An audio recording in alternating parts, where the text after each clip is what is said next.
Chapitre 15. La forêt interdite. Les choses n'auraient pas pu tourner plus mal. Rusard les conduisit dans le bureau du professeur McGonagall où ils s'assirent en silence. Hermione tremblait.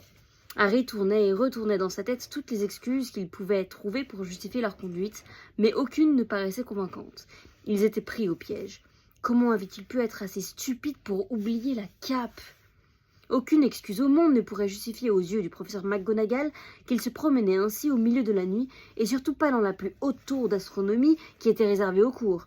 Si l'on ajoutait Norbert et la cape d'invisibilité, ils pouvaient tout aussi bien faire leur valise dès maintenant. Pour comble de malheur, lorsque le professeur McGonagall réapparut, elle tenait Neville par le bras.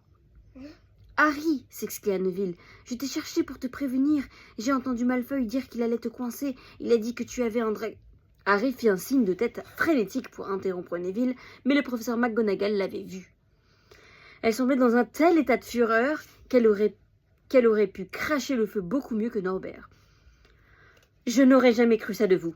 Monsieur Rusard m'a dit que vous étiez au sommet de la tour d'astronomie. Or, il est 1h du matin. J'exige des explications. » Pour la première fois, Hermione fut incapable de répondre à la question d'un professeur. Elle restait immobile comme une statue, les yeux fixés sur le bout de ses chaussons. « J'ai une petite idée sur ce qu'il s'est passé, reprit le professeur McGonagall. Il n'est pas nécessaire d'être un génie pour le comprendre. Vous avez raconté à Drago Malfoy une histoire à dormir debout au sujet d'un prétendu dragon pour l'attirer hors de son lit et lui créer des ennuis. Je l'ai déjà pris sur le fait, et vous devez être très content que Neville Londubat ait également cru à votre histoire. » Harry croisa le regard de Neville et essaya de lui faire comprendre que ce n'était pas vrai. Chut. Il avait en effet remarqué son expression stupéfaite et peinée. Pauvre Neville. Harry savait ce qu'il avait dû lui en coûter de partir à leur recherche dans l'obscurité du château pour les prévenir. « Je suis outré, dit le professeur McGonagall. 4 élèves qui se promènent dans les couloirs la même nuit. Je n'ai jamais vu une chose pareille. Miss Granger, je pensais que vous étiez plus raisonnable. Quant à vous, Monsieur Potter, je croyais que vous attachiez plus de prix au prestige de Gryffondor. Vous serez tous les 3 en retenue et croyez-moi, vous aurez du travail à faire. » Oui, vous aussi, Monsieur Londubat. Rien ne vous autorise à errer dans les couloirs en pleine nuit, encore moins en cette période. C'est extrêmement dangereux et j'enlève 50 points à Gryffondor. 50 s'exclama Harry suffoqué. Il perdait du coup la tête du championnat qu'ils avaient gagné lors du dernier match de Quidditch. 50 points chacun, précisa le professeur McGonagall. Professeur, s'il vous plaît, vous ne pouvez pas. Ce n'est pas à vous... Non, vous ne pouvez pas. Ce n'est pas à vous de me dire ce que je peux ou ne pas faire, Potter. Et maintenant, retournez vous coucher tous les 3. Jamais des élèves de Gryffondor ne m'ont fait autant honte. 50 points perdus, Gryffondor était relégué à la dernière place du championnat. En une seule nuit, il lui avait fait perdre toute chance de remporter la Coupe des 4 maisons. Comment pourrait-il jamais rattraper un tel handicap ? Je ne peux plus continuer. Pourquoi ? Je ne peux plus. Je ne peux plus continuer. Pourquoi ? Je ne peux plus. Pourquoi ? Harry ne dormit pas de la nuit. Il entendit Neville sangloter dans son oreiller des heures entières. Il ne savait pas quoi dire pour le consoler. Tout comme lui, Neville redoutait l'aube. Qu'arrivait-il lorsque les autres élèves de Gryffondor apprendraient ce qui s'était passé ? Le lendemain, quand les élèves de Gryffondor passèrent devant les sabliers géants qui comptabilisaient les points de chaque maison, ils crurent d'abord à une erreur. Comment aurait-il pu perdre 150 points en une nuit ? L'histoire commença alors à se répandre. C'était Harry Potter, le célèbre Harry Potter, le héros des 2 derniers matchs de Quidditch, qui leur avait fait perdre tous ses points.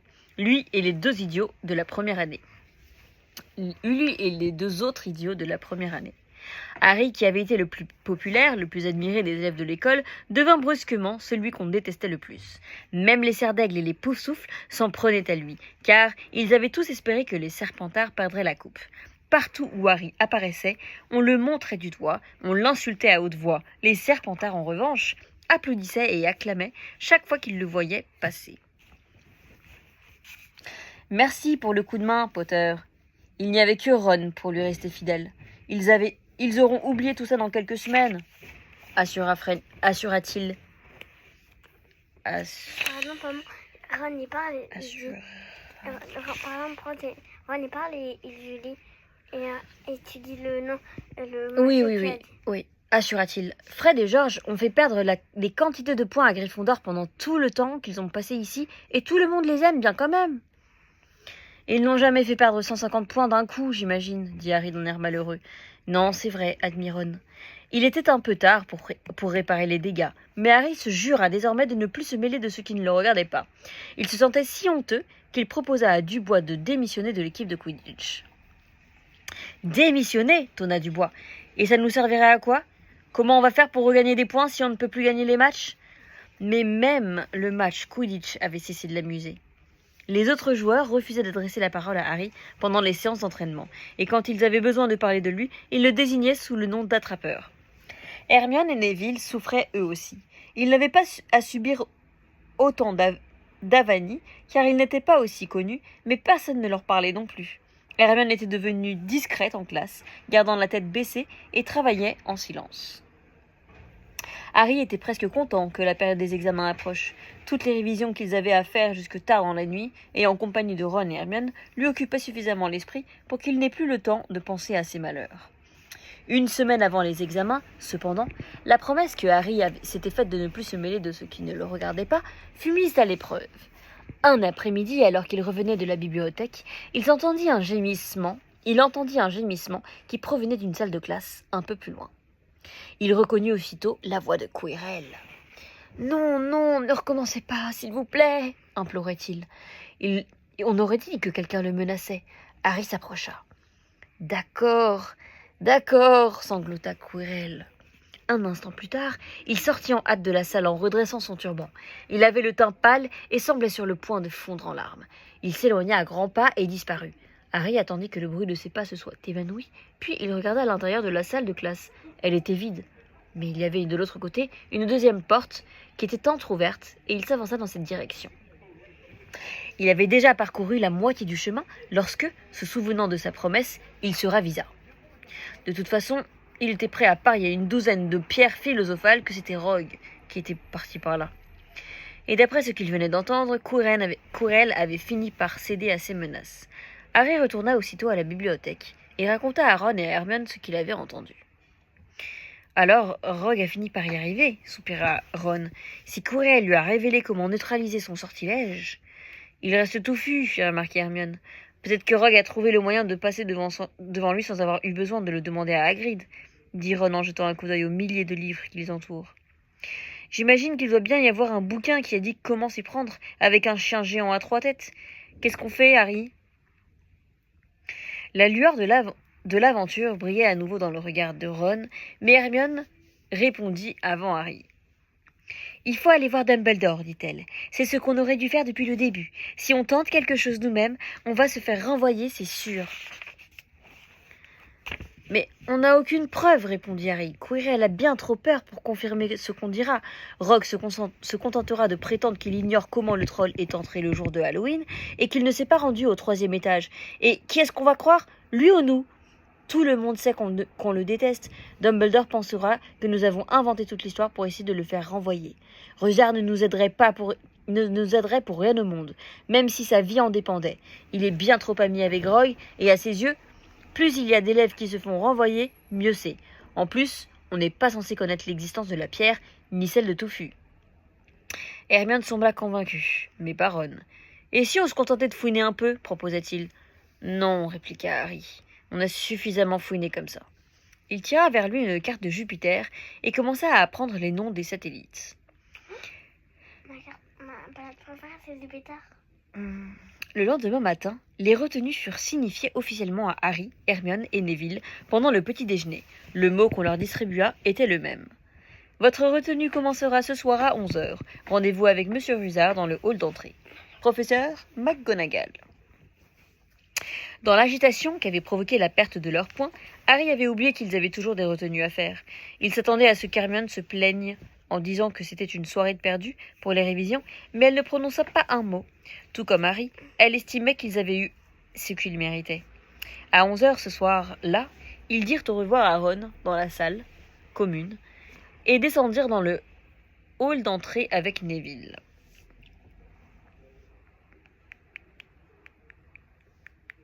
Lui aussi était puni. Harry avait fini par l'oublier.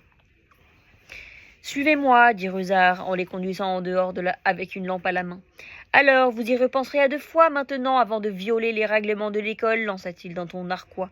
Travailler dur et souffrir, c'est comme ça qu'on apprend le mieux. Vous pouvez me croire. C'est dommage que les anciennes punitions n'aient plus cours. En ce temps-là, on vous suspendrait au plafond par les poignets pendant quelques jours. J'ai toujours les chaînes dans mon bureau. Je les entretiens soigneusement au cas où on s'en servirait à nouveau. Allez, on y va. Rusard leur fit traverser le parc. Neville s'arrêtait pas de renifler. Harry se demandait en quoi allait consister leur punition. C'est sans doute quelque chose de redoutable pour que Rusard ait l'air aussi réjoui. La lune brillait, mais les nuages qui la masquaient par moments les plongeaient dans l'obscurité. Plus loin, on apercevait les fenêtres allumées de la cabane de Hagrid. Ils entendaient alors une voix crier. « C'est vous, Rusard, dépêchez-vous, j'ai hâte de commencer !» Harry se sentit soudain un peu plus léger. Si leur punition consistait à travailler avec Hagrid, ce serait moins difficile que prévu. Le soulagement avait dû apparaître sur son visage, car Rusard s'empressa de le décevoir. « Vous vous imaginez peut-être que vous allez passer du bon temps avec ce fainéant ? Détrompez-vous, jeunes gens. C'est dans la forêt interdite que vous allez, et ça m'étonnerait que vous soyez encore entiers quand vous en ressortirez. » Neville émit un gémissement, et Malfoy s'arrêta net. « La forêt ?» dit-il d'un ton qui avait perdu sa morgue habituelle. « On ne va quand même pas y aller en pleine nuit. Il y a des tas de bestioles là-dedans, même des loups-garous d'après ce qu'on m'a dit. » Harry sentit la main de Neville lui serrer le bras. « Il fallait penser aux loups-garous avant de faire des bêtises. » Hagrid surgit de l'obscurité. Croque-dur sur ses talons, il avait à la main une grande arbalète et un carquois rempli de flèches en bandoulière. « C'est pas trop tôt, dit-il, ça fait une demi-heure que j'attends. Ça va, Harry, Hermione ?» « À votre place, je ne serais pas trop aimable avec eux, » dit Rusard avec froideur. « Ils sont ici pour être punis. »« C'est pour ça que vous êtes en retard, » répliqua Hagrid en regardant Rusard d'un air mauvais. « Vous leur avez fait la leçon, hein. C'est pas dans vos attributions. Vous avez fait votre part, et à partir d'ici, c'est moi qui m'en occupe. »« Je reviendrai à l'aube, » dit Rusard, pour récupérer ce qui restera d'eux. Et il retourna vers le château, éclairé par sa lampe qui se balançait dans l'obscurité. Malfoy se tourna vers Hagrid. « Je refuse d'aller dans cette forêt, » dit-il. Harry fut enchanté d'entendre le tremblement de sa voix qui trahissait sa panique. « Il faudra bien y aller si tu veux rester à Poudlard, » répliqua Hagrid d'un ton féroce. « Tu as fait des idioties, il faut payer maintenant. »« Il n'y a que les domestiques qui vont dans la forêt, pas les élèves, » protesta Malfoy. « Je croyais qu'on allait nous faire copier des lignes ou quelque chose dans ce goût-là. Si mon père apprenait qu'on m'oblige à... »« C'est comme ça que ça se passe à Poudlard, » coupa Hagrid. « Copier des lignes, et puis quoi encore ? À quoi bon ? Ou bien tu fais quelque chose d'utile, ou bien tu es renvoyé. Si tu penses que ton père préfère que tu y ailles, tu n'as qu'à retourner au château pour préparer ta valise. Allez, vas-y. » Malfoy ne bougea pas. Il lança à Hagrid un regard furieux, puis il baissa les yeux. « Très bien, » dit Hagrid. « Et maintenant, écoutez-moi bien. Tous les 4, parce que c'est dangereux ce que nous allons faire cette nuit. Je ne veux pas que vous preniez des risques. Suivez-moi par là. »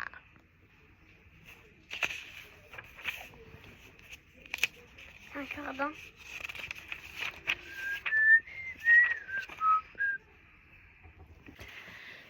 Il les amena à la lisière de la forêt, leva la lampe et montra un étroit sentier qui serpentait parmi les gros arbres noirs.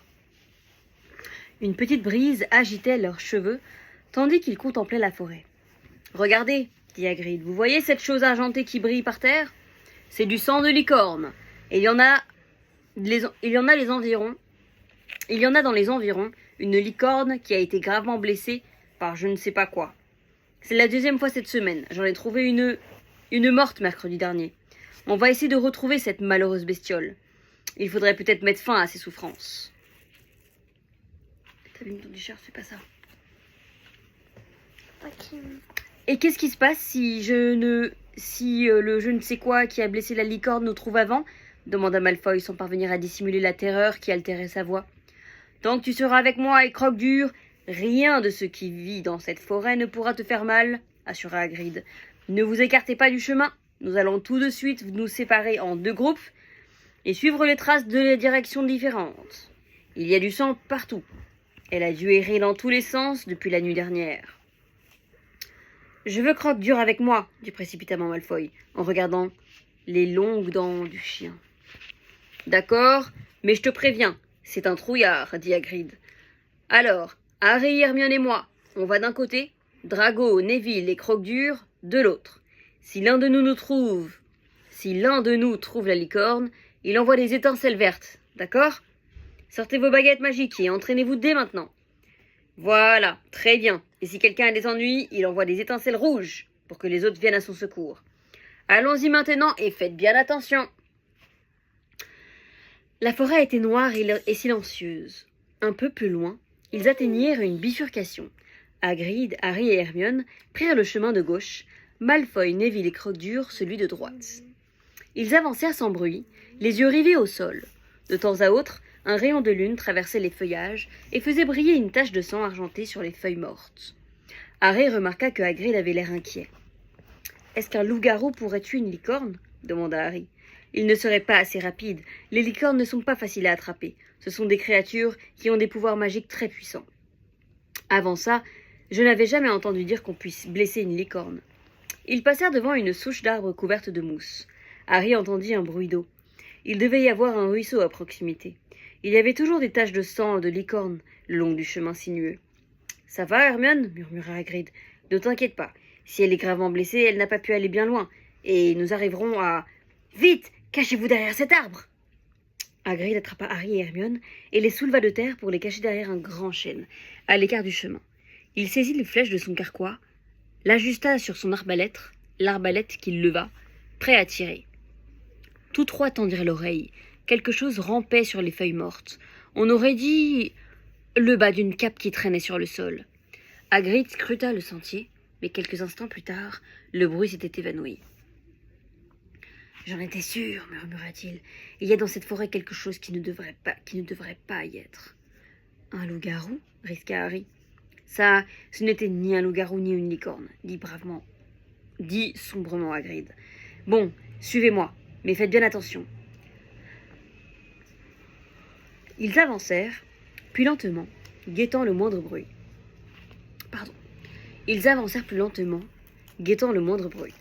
Soudain, une clairière, un peu plus loin, dans une clairière, un peu plus loin, quelque chose bougea nettement. « Qui est là ?» lança Hagrid. « Montrez-vous, je suis armé !» Dans la clairière apparut alors... Était-ce un homme? Était-ce un cheval? Jusqu'à la taille, c'était un homme, mais au-dessous, c'était un cheval, couleur noisette, avec une longue queue de reflets rougeâtres. Harry et Hermione restèrent bouche bée. « Ah, c'est toi, Ronan !» dit Hagrid soulagé. « Comment ça va ?» Il s'avança et serra la main du centaure. « Salut à toi, Hagrid !» répond Ronan d'une voix grave et triste. « Tu t'apprêtais à me tirer dessus ?»« On n'est jamais trop prudent, » dit Hagrid en tapotant son arbalète. « Il y a quelque chose qui se promène dans cette forêt, et qui fait du dégât. Au fait, je te présente Harry Potter et Hermione Granger, des élèves de l'école. Ronan est un centaure, ajouta-t-il à l'adresse de Harry et d'Hermione. « On avait remarqué, » dit Hermione d'une petite voix. « Bonsoir, » dit Ronan. « Vous êtes des élèves de l'école, et vous apprenez beaucoup de choses ?»« Un peu, » répondit timidement Hermione. « Un peu, c'est déjà pas mal, » soupira le centaure. Il leva la tête et regarda le ciel. « On voit bien Mars ce soir, remarqua-t-il. « Oui, dit Hagrid en regardant à son tour. « Je suis content qu'on soit tombé sur toi, Ronan. Il y a une licorne qui a été blessée. Tu as vu quelque chose ?» Ronan ne répondit pas tout de suite. Il garda les yeux levés vers le ciel, puis soupira à nouveau. « Les innocents sont toujours les premières victimes, dit-il. Il en a toujours été ainsi, et il en sera toujours de même. »« Oui, dit Hagrid. Mais est-ce que tu as vu quelque chose, Ronan? Quelque chose d'inhabituel? »« On voit bien Mars ce soir, répéta Ronan. Il est beaucoup plus brillant que d'habitude. »« Je te demandais si tu avais vu quelque chose plus près d'ici, dit Hagrid avec impatience. Alors?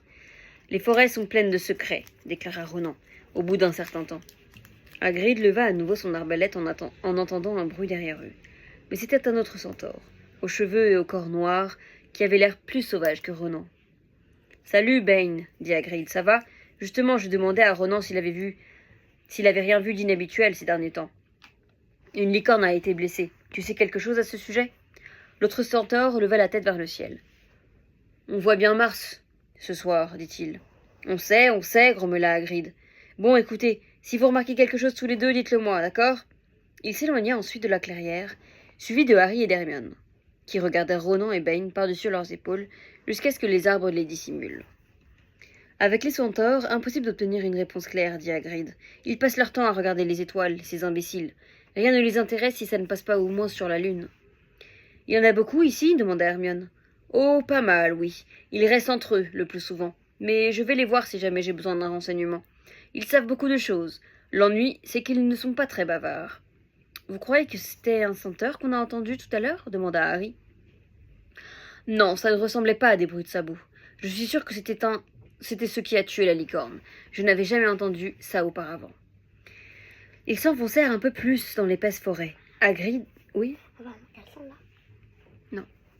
mais décale-toi. Harry avait le sentiment désagréable qu'on les observait, et il n'était pas fâché que Hagrid soit armé. Soudain, Hermione agrippa le bras de Hagrid. « Regardez, s'écria-t-elle, des étincelles rouges. Les autres ont des ennuis. »« Attendez-moi ici, vous deux, dit Hagrid. Ne vous éloignez pas du sentier. Je viendrai vous chercher. » Ils l'entendirent s'enfoncer dans les sous-bois et échangèrent un long regard terrifié, jusqu'à ce qu'ils n'entendent plus que le bruissement des feuillages autour d'eux. « Tu crois qu'ils sont blessés ?» murmura Hermione. « Si c'est Malfoy, ça m'est égal. Mais s'il est arrivé quelque chose à Neville, c'est à cause de nous qu'il est ici. » Les minutes passèrent interminables. Leurs ouïes s'affinaient. Harry percevait chaque souffle de vent, chaque craquement de brindilles. Que se passait-il? Où étaient les autres? Enfin, des bruits de pas sonores annoncèrent le retour de Hagrid. Malfoy, Neville et Croque-Dur étaient avec lui. Hagrid fulminait. D'après ce que Harry et Hermione comprirent, Malfoy s'était approché sans bruit de Neville et l'avait saisi par derrière pour lui faire une farce. Neville avait alors paniqué et envoyé les étincelles. « On aura de la chance si on attrape quelque chose avec tout le raffut que vous avez fait. On va changer les groupes. Neville, tu restes avec moi et Hermione. Toi, Harry, tu vas avec Croque-Dur et cet imbécile. »« Je suis désolé, souffla-t-il à Harry. Mais toi, au moins, il n'arrivera pas à te faire peur. »« Arrête. » Harry partit donc en compagnie de Malfoy et de Croque-Dur. Ils marchèrent pendant plus d'une demi-heure. La forêt était de plus en plus épaisse à mesure qu'ils avançaient, et le sentier devint presque impraticable. Harry avait l'impression que les taches de sang étaient plus abondantes. Il en vit sur les racines d'un arbre, comme si la malheureuse créature s'était débattue, folle de douleur. À travers le feuillage d'un vieux chêne, Harry aperçut une clairière. Il fit signe à Malfoy de s'arrêter. Il y avait quelque chose d'un blanc brillant sur le sol. Ils s'approchèrent prudemment. C'était bien la licorne. Elle était morte. Harry n'avait jamais rien vu d'aussi beau et d'aussi triste. Ses longues jambes minces s'étaient repliées dans sa chute, et sa crinière étalée formait une tache gris-perle sur les feuilles sombres. Harry s'avançait vers elle lorsqu'un bruissement le figea sur place. Au bord de la clairière, un buisson frémit, puis un silence, puis une silhouette, une bête traquant un gibier. Harry, Malfoy et Croque-Dur étaient pétrifiés. La silhouette s'arrêta devant le cadavre de la licorne, pencha la tête sur le flanc déchiré de l'animal et commença à boire le sang. Ah! Malfoy laissa échapper un terrible hurlement et prit aussitôt la fuite, suivi de Croque-Dur. La silhouette au capuchon leva la tête et darda son regard sur Harry. Du sang de licorne lui coulait sur la poitrine. La silhouette se releva d'un bond et se précipita sur lui. Paralysé par la peur, Harry fut incapable de bouger. Une douleur foudroyante lui traversa alors la tête, une douleur comme s'il n'en avait jamais encore ressenti. C'était comme si sa cicatrice avait soudain pris feu. À moitié aveuglé, il recula en titubant. Au même moment, il entendit des bruits de sabots qui galopaient derrière lui. Puis quelque chose lui sauta par-dessus, et fonça vers la silhouette. La douleur de Harry était si intense qu'il tomba à genoux. Il dut attendre un bon moment avant qu'elle ne s'atténue. Lorsqu'il releva la tête, la silhouette avait disparu et un centaure se tenait devant lui. Ce n'était ni Ronan, ni Bane. Quoi? Celui-ci paraissait plus jeune. Il avait les cheveux blonds blancs et un corps de couleur alezan. « Ça va ?» demanda le centaure en aidant Harry à se relever. « Oui, merci. Qu'est-ce que c'était ?» Le centaure ne répondit pas. Il avait les yeux d'un bleu surprenant, comme les saphirs délavés. Il observa attentivement Harry et son regard s'attarda sur la cicatrice qui brillait livide sur son front. « Tu es le fils de Potter, dit le centaure. Il vaudrait mieux que tu retournes auprès de Hagrid.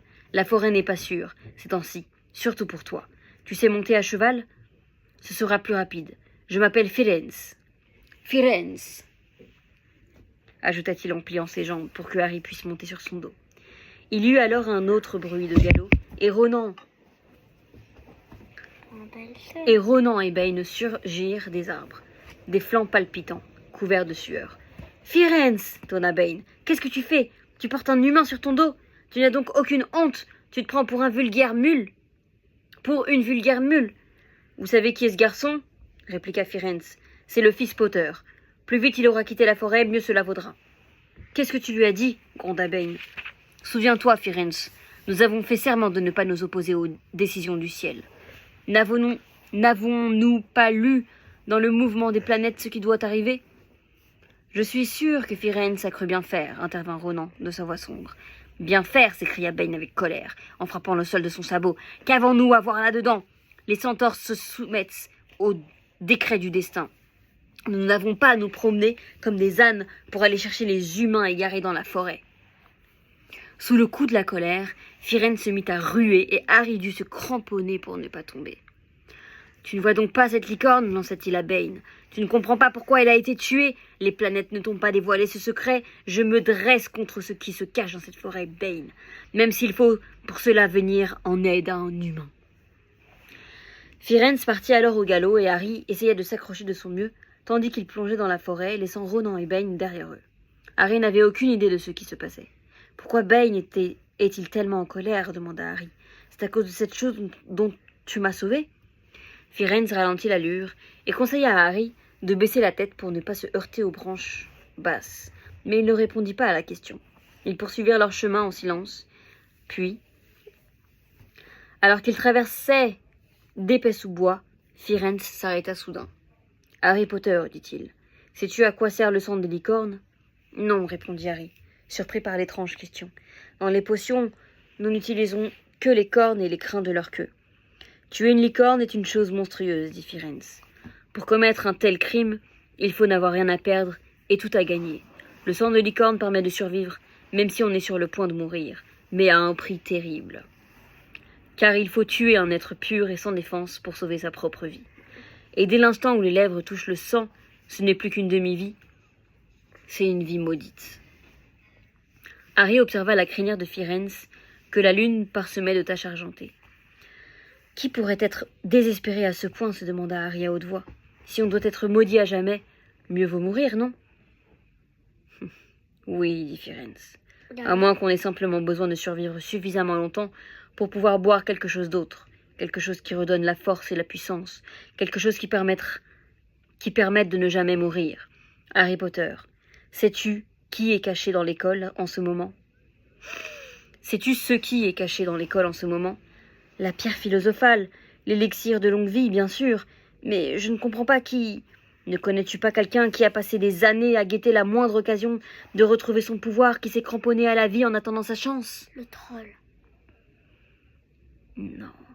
Dis-moi, Eva. Harry eut l'impression qu'une main de fer venait de se refermer sur son cœur. Il se souvint de ce que Hagrid lui avait dit lors de la première rencontre. Certains disent qu'il est mort. À mon avis, ce sont des calembres d'aine. Je ne crois pas qu'il ait eu en lui quelque chose de suffisamment humain pour mourir. Vous parlez de vol... Harry, tu n'es pas blessé? Hermione courait vers eux.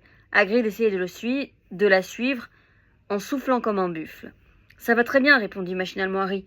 La licorne est morte, Hagrid. Elle est dans la clairière, là-bas. C'est ici que je te quitte, dit Firenze, tandis que Hagrid se précipitait vers la clairière. Tu es en sécurité à présent. Harry se laissa glisser à terre. Bonne chance, Harry Potter. Il arrive qu'on se trompe en lisant le destin dans les planètes, même les centaures. J'espère que c'est le cas aujourd'hui. Il fit demi-tour et s'en alla dans les profondeurs de la forêt. Harry le regarda s'éloigner, en frissonnant. Ron était tombé endormi dans la salle commune sombre en attendant leur retour. Mais lorsque Harry le secoua, il se sentit parfaitement réveillé et écouta le récit de ce qui s'était passé dans la forêt. Harry ne tenait pas en place. Toujours tremblant, il faisait les 100 pas devant la cheminée. Rogue veut la pierre pour la donner à Voldemort, et Voldemort l'attend dans la forêt. Et pendant ce temps-là, nous pensons que Rogue voulait simplement devenir riche. Ah ouais. Arrête de prononcer ce nom, murmura Ron, effrayé. On aurait dit qu'il avait peur de Voldemort. On aurait dit qu'il avait peur que Voldemort les entende. Mais Harry ne l'écoutait pas. Firenze m'a sauvé, mais il n'aurait pas dû le faire. Bane était furieux. Il disait qu'il ne fallait pas intervenir dans ce que décident les planètes. Elles doivent sûrement montrer que Voldemort est de retour. Quoi? Bah oui. Et Bane pense que Firenze aurait dû laisser Voldemort me tuer. J'imagine que ça aussi c'était écrit dans les étoiles. Arrête de prononcer ce nom, dit Ron d'une voix sifflante. Maintenant, je n'ai plus qu'à attendre que Rogue vole la pierre, poursuivit Harry d'une voix fébrile, et Voldemort pourra en finir avec moi. Comme ça, Bane sera content. Hermione paraissait terrifiée, mais elle essaya de le rassurer. Harry, tout le monde dit que Dumbledore est le seul dont tu sais qui a jamais eu peur. Avec Dumbledore, il n'osera pas toucher à toi. Et d'ailleurs, qui dit que les centaures ont raison? Il parle comme s'il disait la bonne aventure, et d'après le professeur McGonagall, c'est une branche très douteuse de la magie. Ils étaient encore là, à parler lorsque l'aube se leva. Épuisés, ils montèrent se coucher, la gorge en feu, mais les surprises de la nuit n'étaient pas terminées. Lorsqu'il défit son lit, Harry découvrit la cape d'invisibilité. Soigneusement pliée entre les draps, un mot y était épinglé sur lequel était écrit O-K-U. Au cas où. Waouh! Au cas où. Au cas où. Ça veut dire que quelqu'un lui a rendu la cape. Quelqu'un était au courant que Harry avait cette cape. Et tu sais, Harry avait oublié sa cape à l'étage, dans le haut de la tour, quand ils ont rendu le dragon. Et depuis, il avait perdu sa cape. Et ben là, quelqu'un... Alors qui? On va pas spéculer. Non, pas Voldemort, amour. Troll. Non, pas le troll non plus. Voilà. On verra bien, ok? Bon, il nous reste le chapitre 16, qui s'appelle Sous la trappe. Le chapitre 17, je ne dirai pas le titre encore. Et puis ce sera tout. Ensuite, on aura terminé le livre.